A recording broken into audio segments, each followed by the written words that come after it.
Transcription number 94. Get ready for dictation within 5 seconds. Start. In the course of the discussion, it has been very ably pointed out by a large number of speakers as to how the rubber industry is in the grip of certain foreign elements and Indian monopolistics at the top. We know that there are small planters and producers, but the hold of the Dunlop company was also mentioned. So far as big industries are concerned, it has been their policy to capitalize the money and to put money in the reserve fund instead of utilizing such funds and profits for improvement of the working classes and for the betterment of the laborers. It was pointed out yesterday that the Dunlop company gave very high dividends.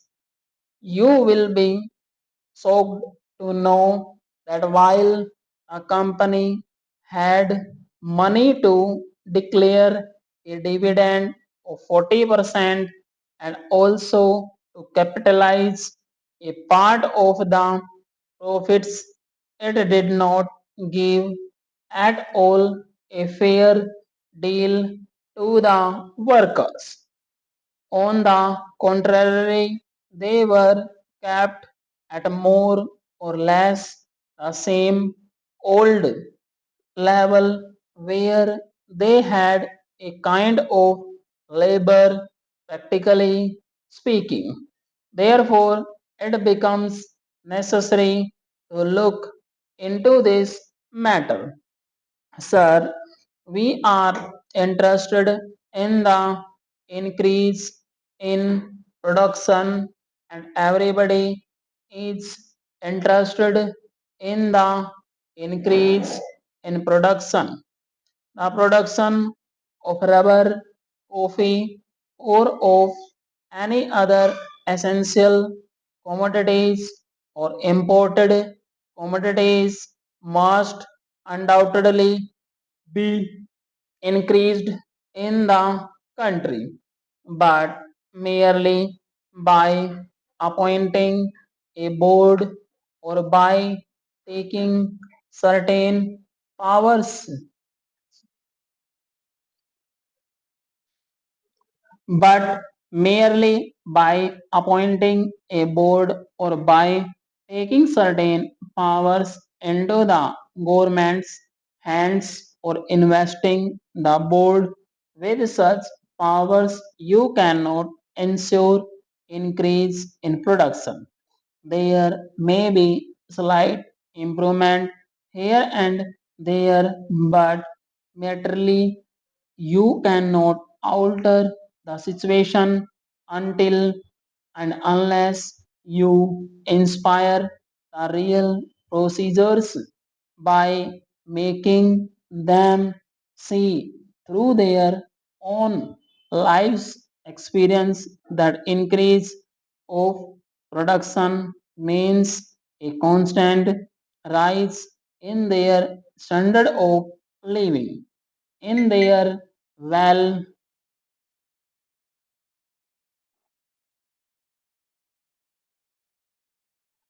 material and cultural well-being.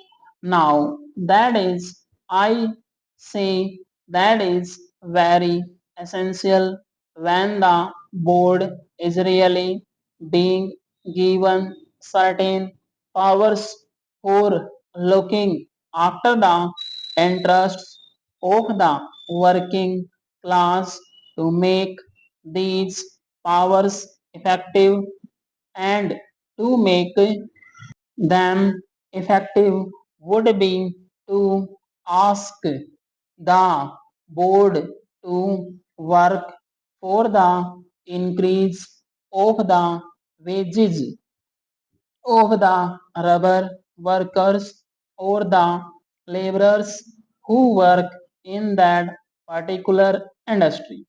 Now, that is not there.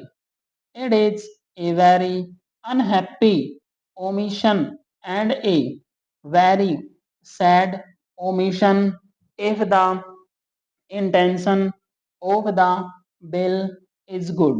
Sir, as you know, we had been told in the recent days very much about socialism, and we are not talking about socialism in its big aspects here at all.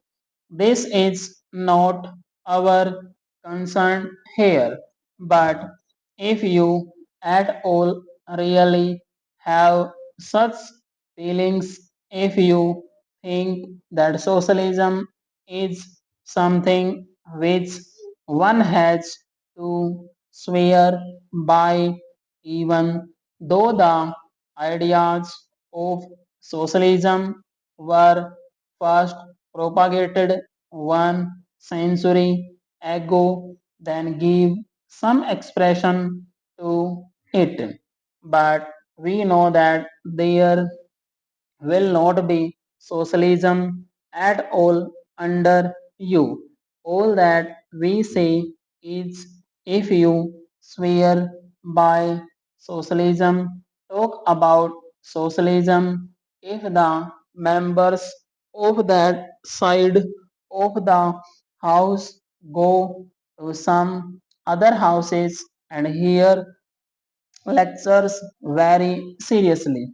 They should come here and tell us that they are also going to increase the wages of the workers when such measures are brought up.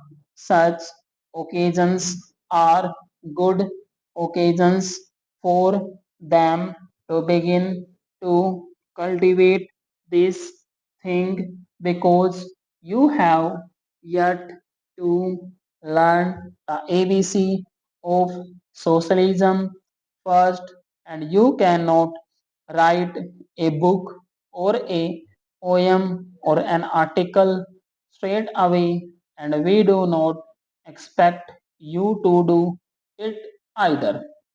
But if you are really sincere about what you are talking, you should try to learn the ABC, that is to say, begin with giving the workers a fair deal, giving them a living wage, and dealing with the workers here in this bill, you should make provisions for them.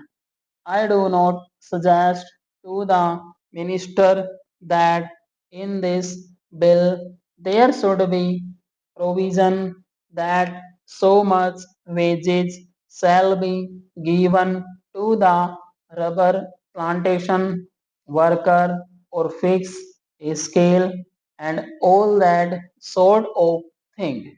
All that I have proposed in this amendment is that the board should be given that orientation of outlook, should be given the direction that the wages have to be increased and that they have to consciously work for it.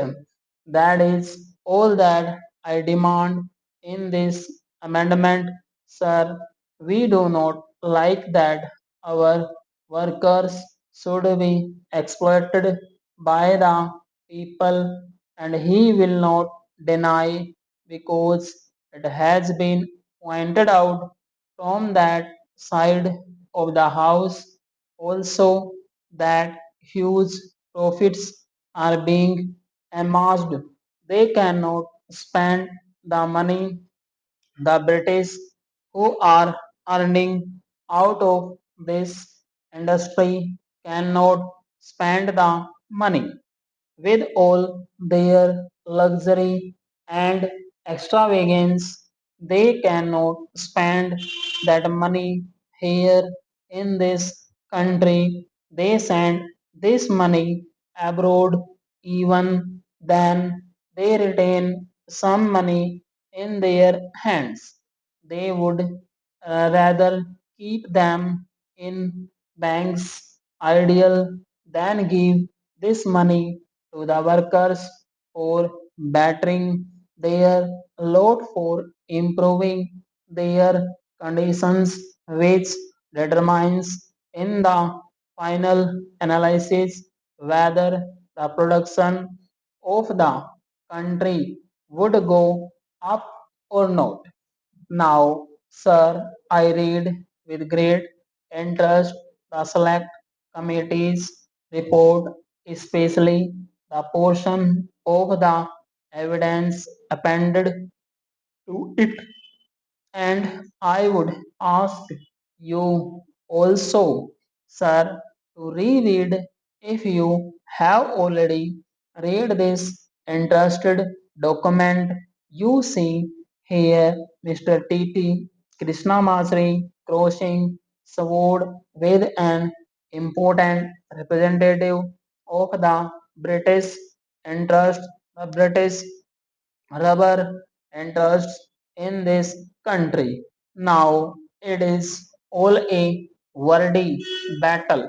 It is sort of very interesting competition for being smart, one trying to overreach another in smartness, but at the same time, out of these discussions, it emerges that the British interests are totally unmindful of the interests of the workers, of the interests of the country as a whole, although the British gentlemen who came here today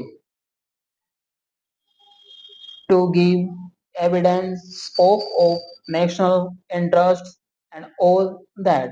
Here you will find many times. Stop.